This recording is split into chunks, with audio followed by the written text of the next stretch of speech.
Gastritis atau penyakit maag adalah penyakit yang disebabkan oleh adanya asam lambung yang berlebih atau meningkatnya asam lambung sehingga mengakibatkan inflamasi atau peradangan dari mukosa lambung seperti teriris atau nyeri pada ulu hati. Gastritis dibagi menjadi dua berdasarkan jangka waktu perkembangan gejalanya. Yang pertama, gastritis akut. Ketika peradangan pada lapisan lambung terjadi secara tiba-tiba, gastritis akut akan menyebabkan nyeri ulu hati yang hebat namun hanya bersifat sementara.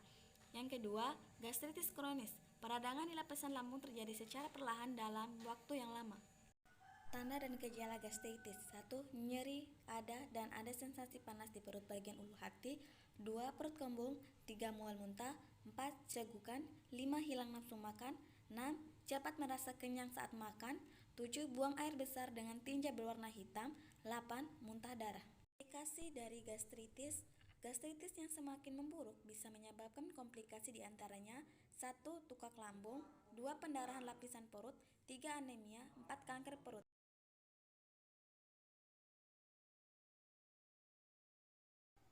Penjelasan tentang teori Betty Neumann.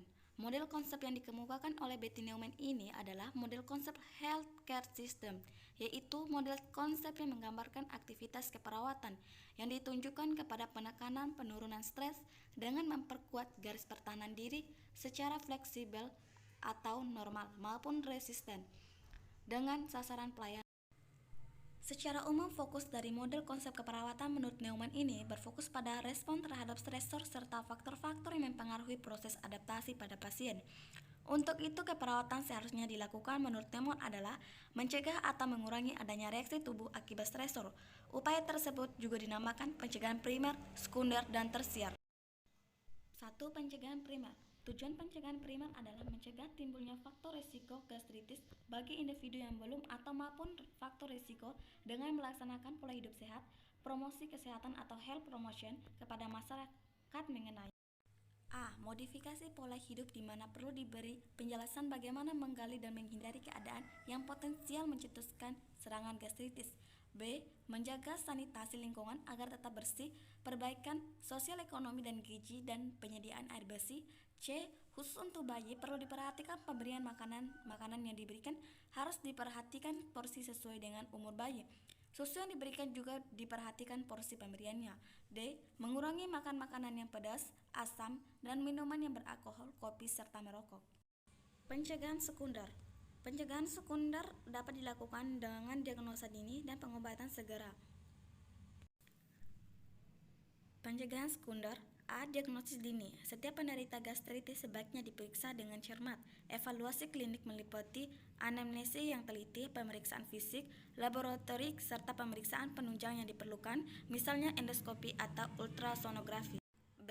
Pengobatan segera. 1. Diet mempunyai peranan yang sangat penting. Dasar diet tersebut adalah makanan sedikit berulang kali, makanan yang banyak mengandung susu dalam porsi kecil, jadi makanan yang dimakan harus lembek, mudah dicerna, tidak merangsang peningkatan dalam lambung, dan kemungkinan dapat menetralisir asam HCl. 2. Perbaikan keadaan umum penderita. 3. Pemasangan infus untuk pemberian cairan elektrolit dan nutrisi. 4. Penjelasan penyakit kepada penderita. Pencegahan tersier. A. Rehabilitasi mental melalui konseling dengan psikiater dilakukan bagi penderita gangguan mental akibat tekanan yang dialami penderita gastritis terhadap masalah yang dihadapi. B. Rehabilitasi sosial dan fisik dilakukan bagi pasien yang sudah lama dirawat di rumah sakit agar tidak mengalami gangguan ketika kembali ke masyarakat.